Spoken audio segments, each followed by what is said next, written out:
Hi everyone, how about that sweater weather? I love saying that. Here is this week's McCombs Minute back in the studio. I'm so excited to be back.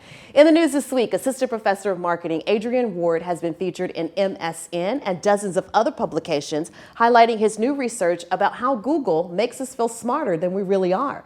Professor of Information Risk and Operations Management Ed Anderson was featured in a CBS Austin story about global supply chain shortages. And Michael Weber, Deputy Director of the UT Energy Institute and Professor in Exec Ed, is quoted in a Yahoo Finance story about whether or not Texas is ready for another deep freeze. You can read any of these stories in the links below. And if you're watching on Instagram, be sure to click the bio link.